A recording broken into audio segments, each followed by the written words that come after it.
This is Season 2 of the Off-Grid Wilderness Trapline series.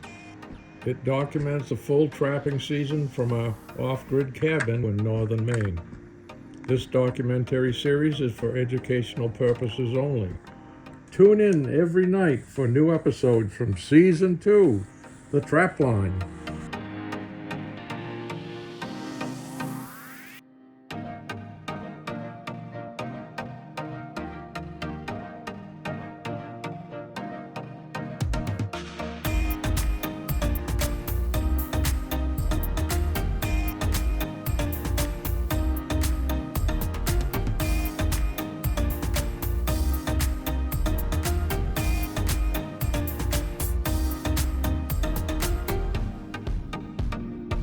All right, taking off the chains today. Snow settled quite a bit and it's frozen up. We're in the teens this morning. We're looking at about 17 degrees. Sun just came up, so that means temp's probably gonna drop a little bit.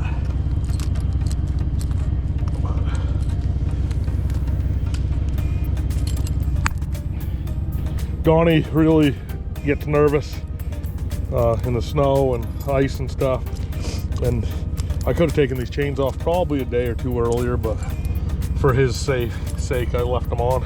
It makes for super slow going, and it also makes for a ton of vibration, and probably not good on the truck having them chains on. I keep it around 20 miles an hour when I'm running them, maybe as high as 30. I don't really know how the log trucks do it going that fast, but maybe they have different chains. So those are loosened. Now I find my link that goes together. That's the link right there that tied them all together on the outside. And you got to get under here and do the same thing on the inside. It's not too tight. Shouldn't be. All right. So that one's all completely loosened. And those are ready to be off. Got a little clunk going on in my four-wheel drive, so I'm gonna have to take a look at that. I'm hoping it's just the short shaft. Nice chilly morning. Fur ought to be moving pretty good. All right, yeah, this is this side. I work quick over here because the muffler's here and I got the truck running.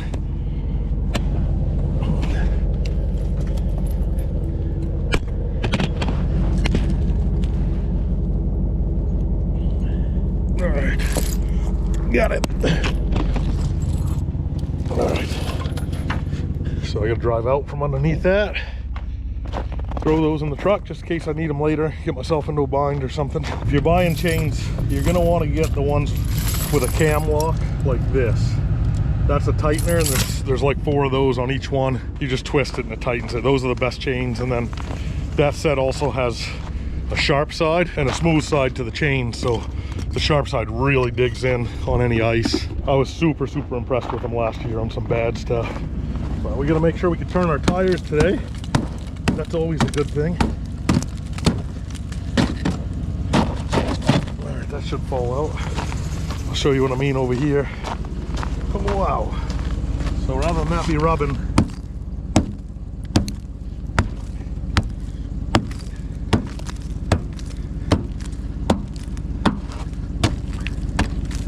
that got it. That should be good too. All right, we're finally ready to roll.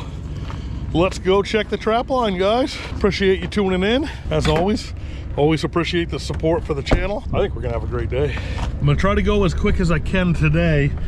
I ran a lot of this line yesterday by snowmobile, but there were roads that the logging company had plowed, so I couldn't get to a bunch of traps that I'm gonna finish off today.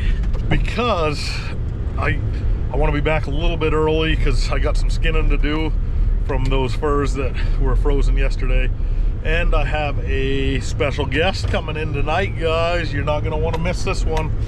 Stay tuned for a serious professional special guest. Let's go. We're pumped. I'm pumped. I'm on the trap line again. The lines we're running today, we're not running a lot of traps, and they're probably pretty stale. I've caught a lot of fur so far this year, so I think I should probably be picking this line up and start thinking about moving it to a new area. I thought it might be a little bit chillier than my thermometer at camp said. I'll have to double check that thing, but we're down into the teens. We're at 11 degrees. It was feeling a little bit chillier when I grabbed that metal chains and they stuck to my hand. I was like, huh, yeah. I was just thinking, you know, and spending enough time alone on the trap line, you get some weird thoughts and stuff, but I'm about to eat this little baby orange, or some people call it a mandarin or whatever they call it. And I'm up here in the North Maine woods. So far from any store or orange grove or place where you could actually grow something like this. And 100 years ago, to get one of these up here is unheard of. People ate moose and deer and grouse and whatever they could grow in the summer and put up, they'd eat in the winter or on the trap line. And here I am eating one of these things that grew probably 2,000 miles from here, maybe more. And now they can just send it up and you could bring it with you on the trap line. It's crazy. Crazy. It's such a random, weird thought. You guys ever think anything like that? Just how, you know, we see monstrous changes in our life just with technology. You know, when they look back in 100 years, they'll say, wow, those people went from developing a phone to having one in their pocket, or maybe even implanted in their body. You know, during their lifetime, that's changed, but I don't know. Just that little orange right there, being able to eat that on the trap line in the North Maine woods is just crazy to me, if you really stop and think about it. Okay, first trap of the day.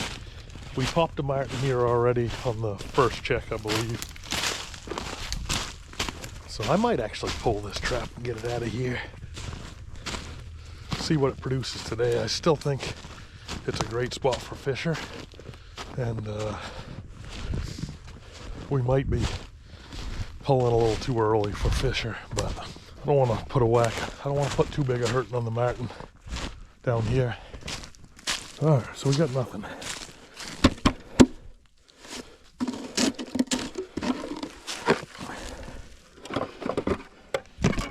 Yeah, let's pick this trap up. All right, got a couple more picked up.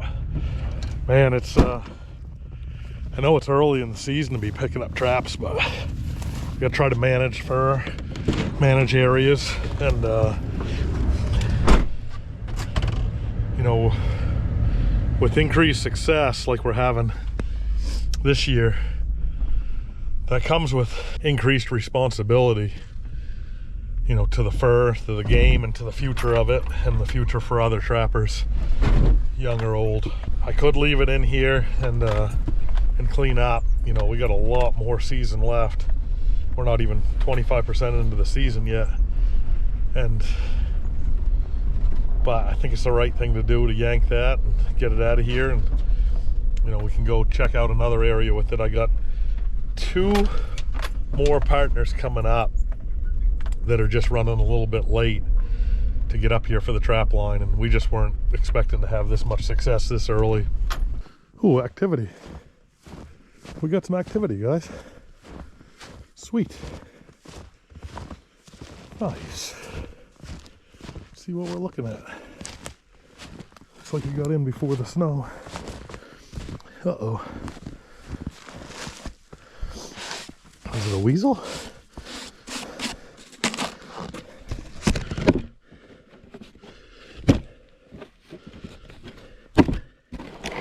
Oh no, it's a really nice martin. I thought I had a weasel. Oh, wow. That's awesome. All right. Well, we're gonna pull it. We're gonna pull it. I know I could catch another martin or 2 here. We're on that awesome travel way where we caught some martin last year. I want to make sure I leave some. Here's the worst part, is there's logging machinery in here. It was just brought in. And maybe they're gonna decimate all this. I make my own choices. I live with those decisions. And I'm not going to clean the fur out of here, because the fur that I clean out, they're just going to find somewhere else to live if they wipe this out, you know. So, you know, part of me was like, oh man, they're going to clean all these areas out. Might as well take all I can get because it's going to be gone. But that's not the right way to think. I was wrong in that thinking. And I've kind of adopted a different policy in my mind is that fur, you know, yeah, they're going to lose their habitat, but they'll find somewhere else to go and they'll reseed there. So take what you should take. Don't, there's no reason to take any more than you should. But there's a nice marten right there, guys. Wow. We're catching quite a few dark ones this year, and that's what they really, really like at the fur auction. And the right thing to do is to manage the species and manage the fur and have a conservation mindset. You know, you take predators out, but you don't take all the predators. Wow, that's one of them really, really, really, really pretty dark ones.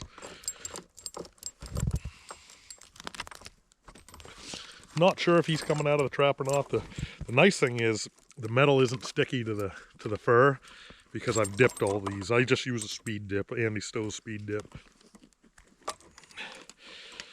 So yeah, so look at that. So the fur didn't even stick at all to that trap, even frozen in. And you know, part of having one advantage to these boxes is the fur and the animal stays dry inside of them. But that's a really nice big dark male marten. Super cool throat patch. Nice dark. All right, so we're gonna pull out of here. First thing I gotta do is undo my new clip. Used to be I could just grab the box and go, but now we gotta do this type of stuff. All right, so I'm gonna take my cable, I'm gonna coil it up and tuck it inside of itself like that. And then that's gonna go in the box with the trap. The trap's actually got the springs set, but it's not set. And that's gonna go inside the box too. And I already have my bait wired in there for when I'm ready to make my next set. All right. Well, that's cool. That's an area now that I've only been trapping 2 years since a long hiatus. And that's an area that I've trapped now for 2 years in a row and taken fur out of it. It's just a super awesome travel route, a vein where they come through. Last year we popped 2 there and pulled out, and this year we popped this one and pulled out. So I think that's a pretty good way to manage it. And you know, hopefully we can have some sort of an expectation to catch fur there every year now. I wasn't planning on picking up traps today, guys, but you got to be fluid with your trap line, and you got to be able to adjust, and you got to use some comprehensive thinking and planning with it. Try to take in as many factors as you can and make a good decision based on those. 10 degrees last night, so this time of year the animals are pretty well frozen unless it's super fresh catch, but they still will hold the fleas. You know, the fleas don't really have anywhere to go till I show up.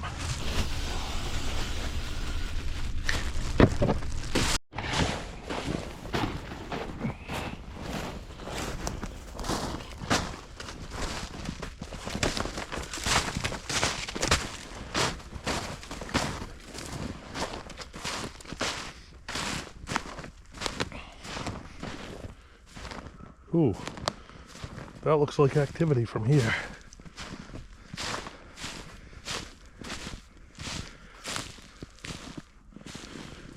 That looks like activity, guys. Oh yeah, sure is. Sure enough, activity. Haha, whitey. Wow. Super whitey. As he should be. Nice weasel. Okay. If that was a marten, I was going to yank it, but I think I'm going to leave it. We haven't hit a weasel in a little while. Here's, guys, I'll show you what those fleas look like. You see them little brown specks on there? In that fur? Those are the fleas. Yeah, nice little white weasel. He's at 100%, as he should be this time of year. Little short tail. They're pretty cool animals. If I had one around camp, I'd give him a pass too. I like watching them kill mice and kill things that are already dead and drag them off. Some days we only catch marten, but it seems like every day that we get a weasel, we also end up with a fisher. We get all three in one day. It's activity. Oh boy. No, I'm looking at the wrong end of the trap. But there is activity. We got coyote right here. Yeah. Coyote twice right here. He's thinking about checking out what I got in this box. That's exactly what that coyote was doing. Wow, but we got some activity. Let's see what we got.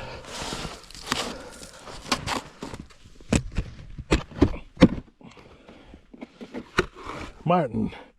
Oh, got him by the head. That's gonna be crushed. Oh, nice dark pale. Sweet. That is the first catch in this trap this year. Only a third check, but I'd set up this body of woods last year, and man, I did not do well. I just had nothing. And then late in the year, I had a miss. The day I was picking up, actually, and it just didn't leave a good taste in my mouth for the rest of the year. And I know I missed the sweet spot. Now, usually, you can miss the sweet spot and still catch fur, but I didn't. And you know, I know it's because I missed it.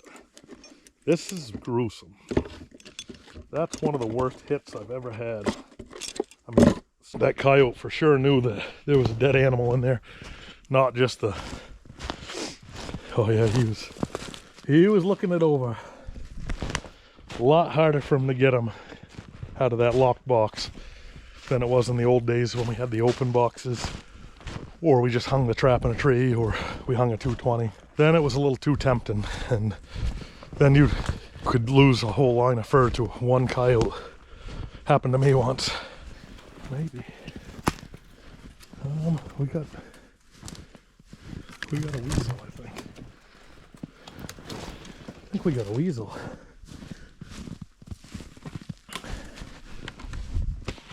Yep, big giant weasel. Got some activity. Yeah, geez, look at the size of that weasel, guys. That's a big one. Big hold. Long tail. I'm gonna pull this box out of here. Didn't really like this location. I think I made this too hard for a fisher or marten to find. That's a mistake I've been known to do in the past sometimes. You want to make it as easy as possible, not hard. Wow, that's a big weasel. There's a short tail weasel and long tail weasel in Maine. And this is a long tail. Had people asking about the kill bar on those savage traps.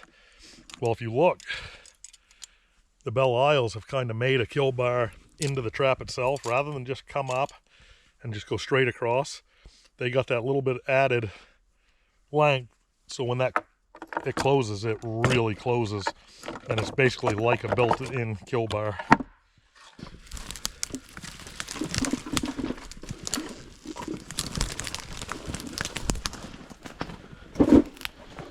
It's tough getting through these, carrying the box and the weasel. Whoa, that is a big deer track. Wow, that's a shooter. That is a shooter right there, guys. And guess where he's coming from? He's coming from one of our traps. That's funny. Oh, we got activity. By the looks in the snow, it's looking like a weasel, but we'll see.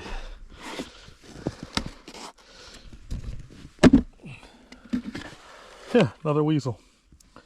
Man, there's some active right now, aren't they? Well, guys, welcome to the weasel trap line. That's 3 weasel in a hurry. All right, another nice little weasel. See the fleas on them. Well, gigantic buck track. I'll have to put that in the old memory bank in case I get a day off on the trap line. Come over here and look around for them, maybe track them down.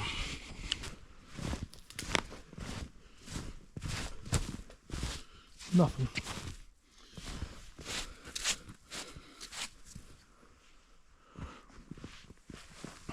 what was up here? Rabbit was up here. Huh. Wild.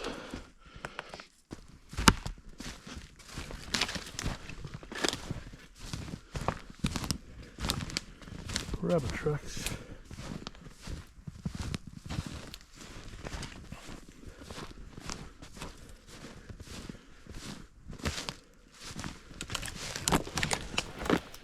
Solid rabbit tracks.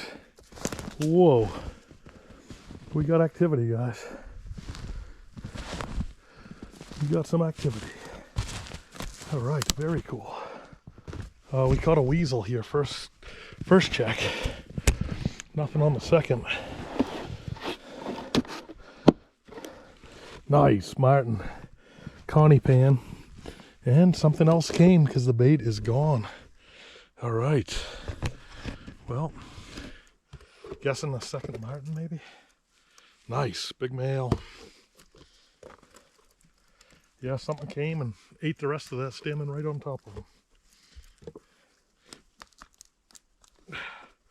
That's why checking your traps frequently is better than infrequently if you can. Because we could have had 2 catches. But you can only do so much. Nice. That's another nice dark Martin. Martin he's semi-frozen. Not completely frozen. So he got in there and then another one must have come within a day or so probably. And ate the rest of that bait. Uh-oh, coyote. Coyote checking me out. Activity, guys. Definitely have activity. Wow, nice.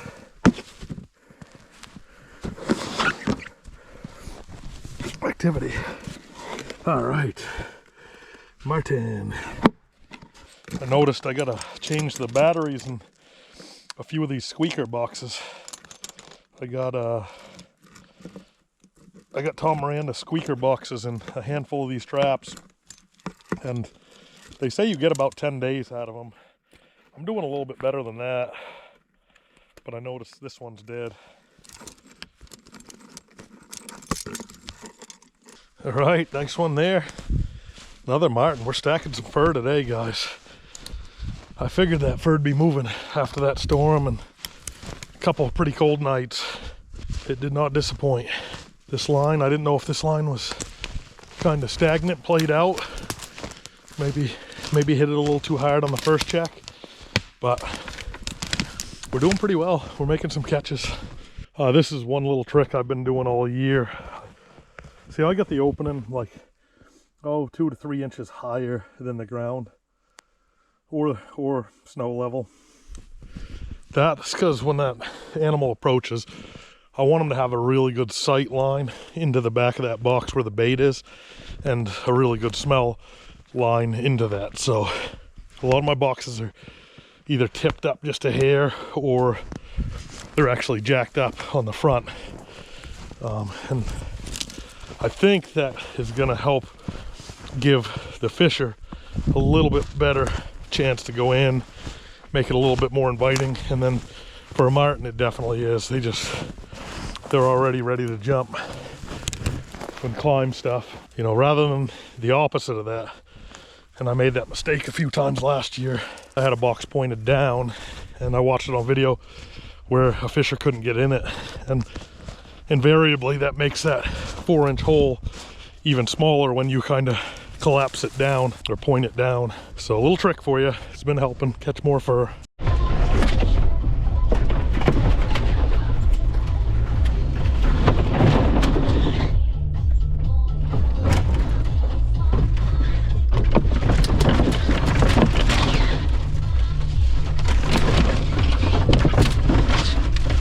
Right, we are in there.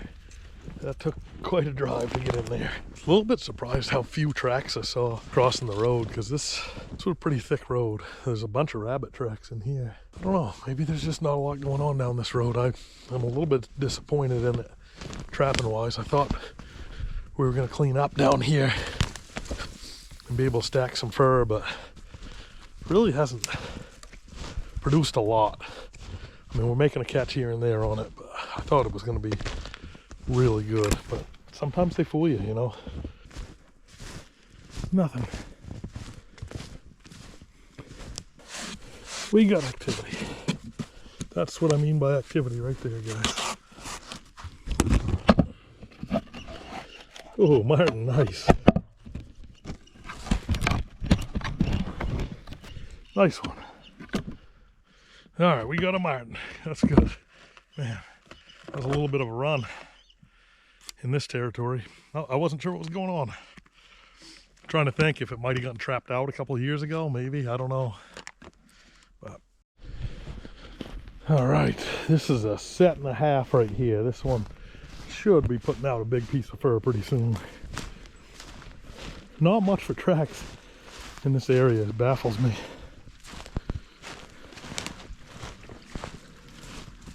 Oh, as I say that, rabbit. Here we have it. Nothing. Yeah, I don't know. It's so weird to me because I'm not seeing like a ton of tracks, predator tracks. So you think you'd see more prey tracks. Your partridge, your rabbit, your squirrels. But I'm not seeing much of anything. It's kind of weird. The woods look right. And if a trapper got in here and smoked it the last couple of years, then you think you'd see more prey tracks.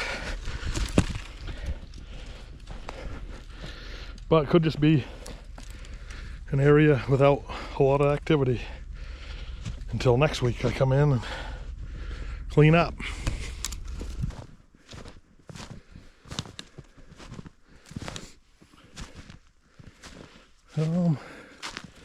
From here it looks like activity.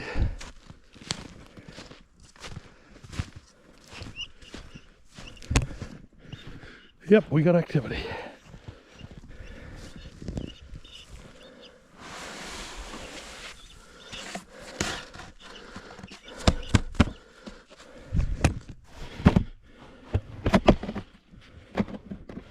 Martin. Nice. Smoked him in that savage. Nice one. Just kind of realized we're having a day. You know, it's kind of just been slowly adding up. I think we got some serious fur today. This is the first one in this trap.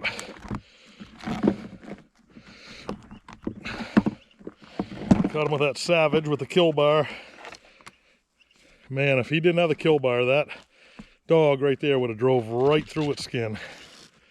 This is a little bit smaller Martin too, probably a female.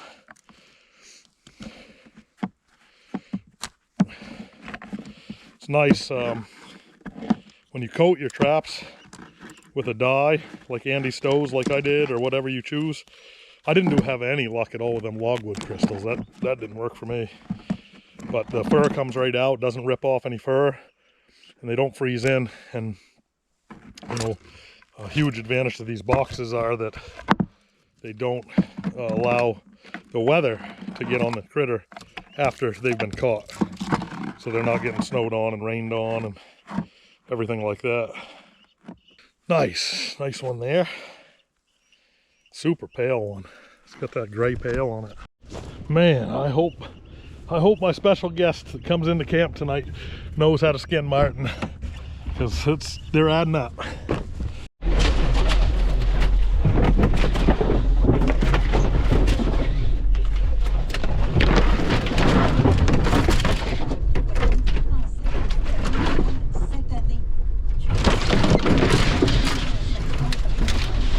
Guys, I don't speak French and I'm not Canadian, but it's all I get for a radio station. I'm pretty close to the border, so I don't get any US stations. So sometimes in the background I like to have a little music or a little talk, and I still listen along and kind of guess what they're saying. I probably should learn by now, but it's fun to me, and it's fun to hear them laugh. Sometimes I even laugh along with them. Guys, I cut a stick because the window gets pushed in so much over there and I need it a lot of times to back out. So I'm gonna call my stick Donnie, because there we go, that's a lot better. The stick will ride right there. But I gotta call that stick Donnie, because for the last couple weeks, Donnie, that's all he's heard is, "Hey Donnie, can you push that mirror back out? Donnie, can you push that mirror back out? Donnie, can you push that mirror back out?" So for a couple weeks of pushing the mirror back out, poor Donnie is gone. He's off the trap line for a while. So with Donnie being gone and he can't push the mirror out for me, I got his replacement. So now I just reach over with that stick, roll down the window, and push the mirror back out. I say, "Give me Donnie."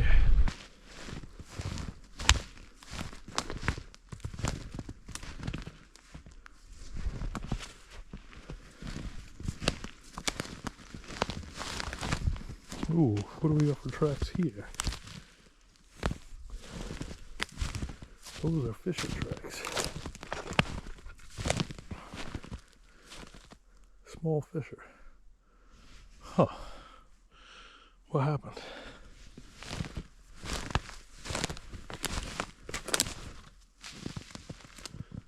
Dang it.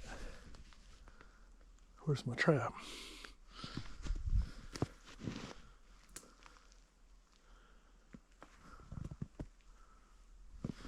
Shoot. I have a fisher in the vicinity.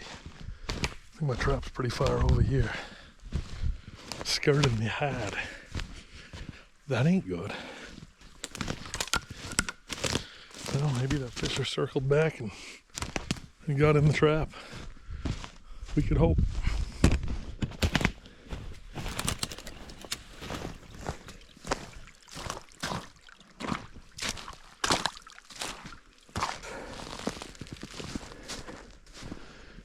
Activity.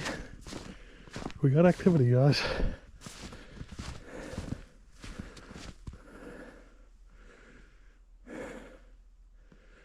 The fisher looped down around.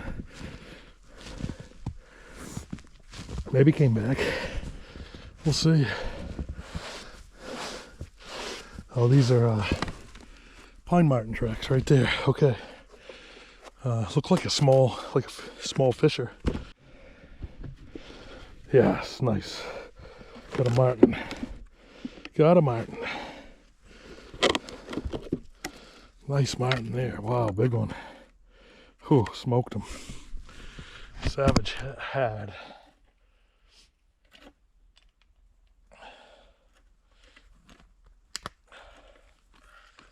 That's cool. We got a nice marten first hit in this trap.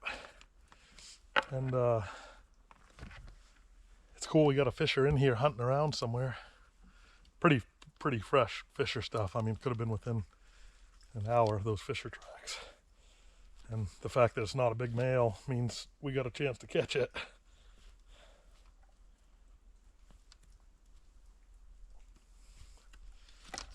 Big male here.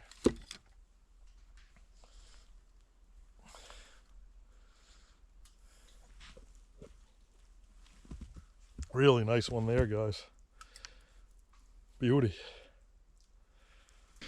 Nice big male marten there. I don't have to show you his brains, but he got hit hard. Alrighty, one more set on this line, and then 12. Looking like we got enough time to try to poke one more line out.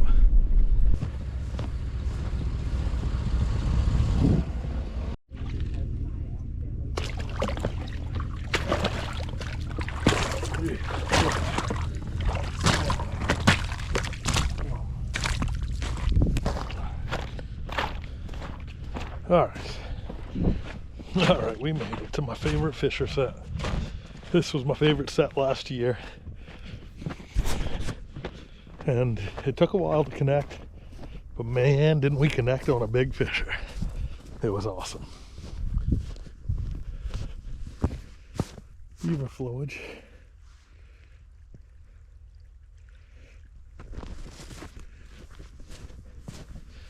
This is that beaver flowage on the top of a ridge, if that makes any sense to you guys. Must be a spring here. Those tracks.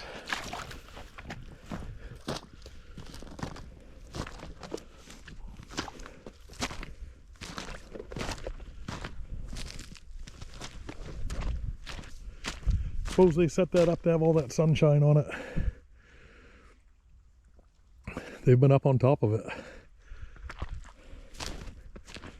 You could see where they're going in and where their runs are. Pretty big hut. When some of the other partners get here, we'll probably set this up. Make you guys happy. Well, there's my favorite fisher set. From here, it don't look like much is going on. It's a nothing. Oh, I got a feeling we'll get something here before the end of the year. If not, we'll get a beaver. Hey, Donnie, do you mind getting that mirror?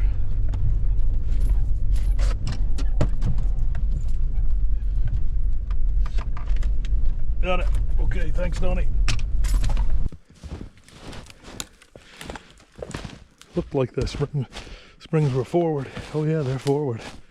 Yep, we got some activity. Nice. What are we looking at, Martin? There, nice. Martin. All right, dark one.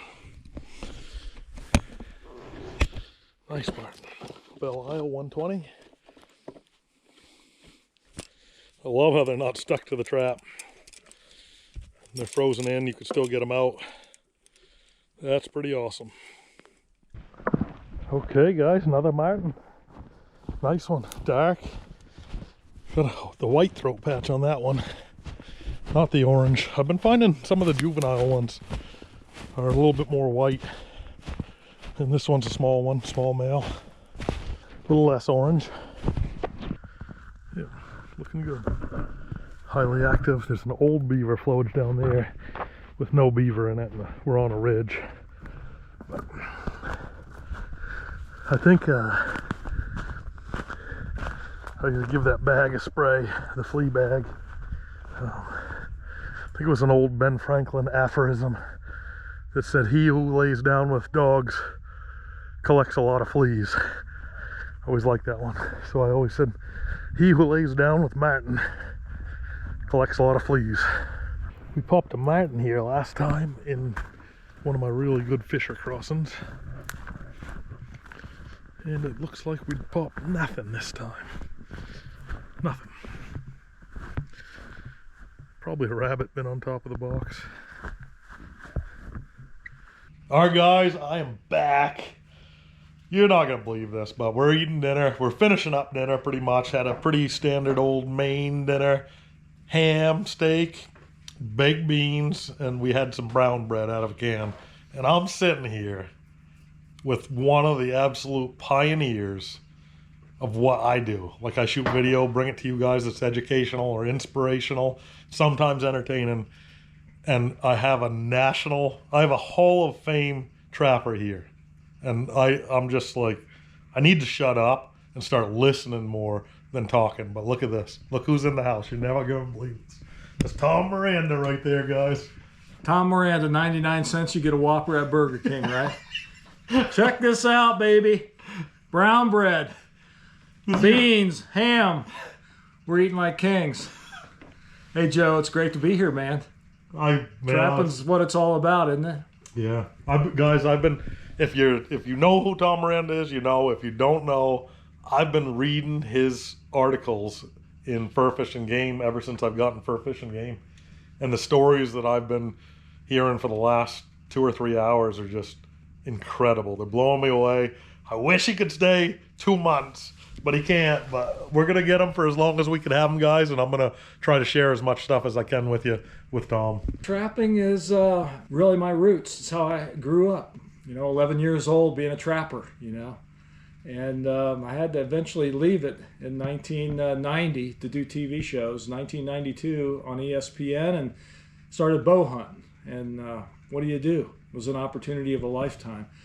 But all these years later, I missed it so much. When I retired from television, I decided to get back into the trapping. And here I am in Maine, doing what we do best, and that is enjoying life and trapping. And if you're a trapper, you know what I'm talking about, because every morning's like Christmas morning. You don't know what you're going to get. And just finding the haunts and the tracks and the trails and everything is pretty special, you know. And it helped me to be a good bow hunter. In fact, I've always told everybody, you know, trappers make the best bow hunters. Why? Because of the nuances, the attention to detail, you know. A trapper has to get the animal to step in a place that's big or come through a trap that's square. A bow hunter, we got 30-yard shot, you know what I mean? That's not this. You know, trappers got to be pretty keen to get it done. And so my trapping days, early trapping days, made me a good bow hunter, and it gave me opportunities in life that very few were able to have, and so blessed for that. And to be able to hunt, I've been to Africa 65 times bow hunting, if you can imagine, and shoot the super slam of North American animals with the bow and arrow. Not bragging, it was just a job to me because I made TV shows about bow and arrow hunting. You know, 20 years on ESPN bow hunting, and now I'm back to the trap line, you know. I'm Tom Miranda, back on the trap line. That's exactly what I hear anytime I scroll my Facebook or my Instagram. And it's the coolest thing to me because although he's been to the top, we have very similar stories as far as, you know, we both started out trapping, and then life just kind of took you in other places with different opportunities and stuff. But with me, I was just telling Tom, when I was away from it for so long, you know, I was away from it for 18 years. You were away for how many years? Long time. Yeah. 30 years.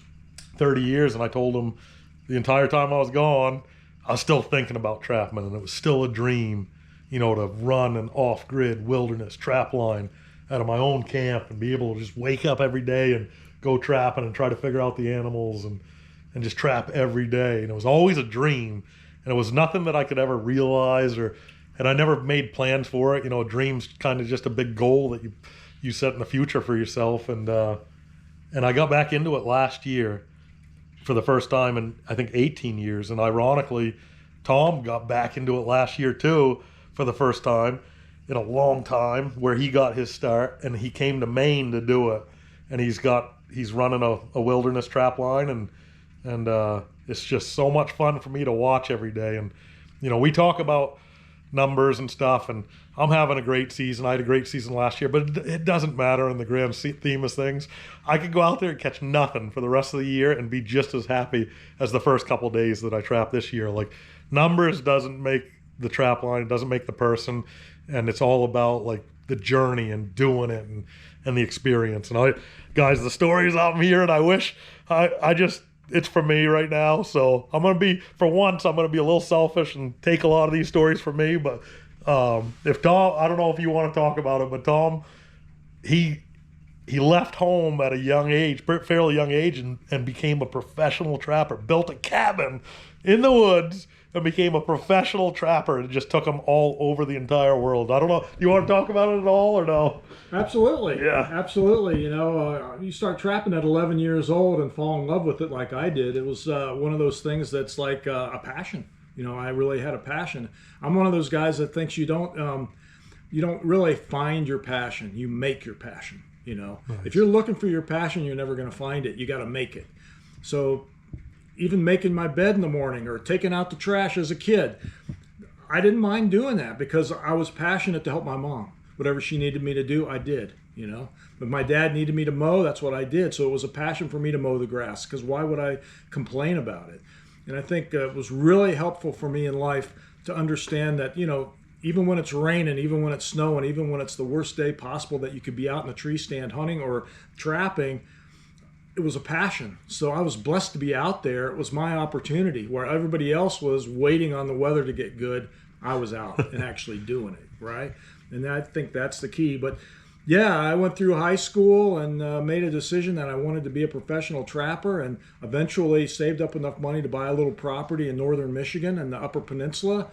Went up there, built a cabin, lived up there for 3 years and trapped, and learned a lot about wilderness trapping because I grew up in Ohio. So as a farmland trapper, you know, mostly red fox, gray fox, you know, mink, muskrats, and raccoons. But you go up to northern Michigan, there's a lot of different species up there: beaver, otter, you know, coyote, And so it's just a lot of different terrain that you're not used to. And some of the sets didn't catch anything. Some of them, I caught 5 crossfox in one set, $125 a piece. Like winning the lottery back in 1980, right? That's a long time ago. But anyway, yeah, so it's what the whole paradox of this is the fact that I did that way back then in 1980, and now here it is 2025, and I'm doing it again. You know, I remember pulling out of the driveway in Ohio, my mom giving me a kiss and crying, and my dad saying, "Watch your top knot." You remember that line from Jeremiah Johnson? Yeah. Even I probably shed a tear on the road out of there in that old Jeep. I drove a Jeep CJ7 back in those days. I needed a little extra room in the back for the traps, right? Anyway, just to know that happened, and then, you know, just a few weeks ago, my wife kisses me in the driveway and tells me to watch my top knot, and here I am, back on the trap line. I live in Florida. I've lived in Florida for 30 years. Everybody says, "Why does a professional TV bow hunter live in Florida?" And it's like, because the weather's really good, because I travel all over the place, you know. Yeah, it's what a life, Joe. What a life, baby. Yeah, and then the thing that just really lit me up is he ended up going from there to he worked as a professional trapper in South Dakota, right? Absolutely. And running a coyote line. This is crazy. I can't. You tell him if you want. Oh no, that's fine. You know, so when the fur prices went down in the 80s, well, about 1983 or so, the prices had kind of dropped off, and you couldn't really make a living on the furs. I mean, I really didn't have a name, so I couldn't sell trap and scent or, you know, write articles or anything. I was trying to write articles in fur fish game and other things, and eventually did. But I really was a nobody. I was just somebody trying to live my dream. So I decided to take a trapper job. I heard a trapper job available in South Dakota. And I ended up going out there and interviewing for this government trapper job in South Dakota. And sure enough, I got it. And so I ended up moving to South Dakota. In 1984, I started a job as a government trapper. And while I was out there, I learned how to fly. I ended up buying my own airplane with trapping money, which is another thing that I always talk about, because I bought my first Jeep with trapping money. I bought my first property with trapping money. I built my first cabin with trapping money. I bought my first airplane with trapping money, okay? But I learned to fly this plane so that I could fly my trap line. And I have some pictures of it on my phone, but from back in the day. But I used to fly this old it was actually a tail dragger plane. It was a Cessna, a 1948 Cessna 140. Wow. It was a 2-seater tail dragger, but I would hang the coyotes on the wing struts and take off. And all the ranchers I trapped on in South Dakota, they all knew me. I could buzz their tractor, and they'd stop what they were doing and come and get me if I landed on the road. And they would take me to my sets if I couldn't land out there by where the coyotes were caught. So it's pretty interesting, and it made a great video, which is some of my claim to fame as some of my very first video projects were trapping videos. And I made 5 trapping videos myself, and I made 8 trapping videos for Fur Fish Game magazine, and I made 2 trapping videos for Trapper Predator Call magazine, all before 1989. And I got on TV in 1990, and I got on ESPN in 1992. So pretty insane. Yeah. What an incredible life so far. Wow, yeah. And you're just opening up another page right now. My foot's on the gas, baby. Yeah, and you got another chapter right now. That's right. So stay tuned, guys, tomorrow. I'm not 100% sure what we're going to do. We're going to go trapping somewhere, and we're going to have a blast tomorrow. So stay tuned for that. I'm going to shut you guys down. I know you're going to chew me up in the comments because I just want to hear these stories myself and just enjoy this part of the trap line with Tom. So thanks again, guys, for tuning in, and really appreciate it. And make sure you check in tomorrow. We're gonna have some good stuff for you. Hey, first time eating brown bread. Yeah, that's why Mainers eat it, because Florida guys don't like it.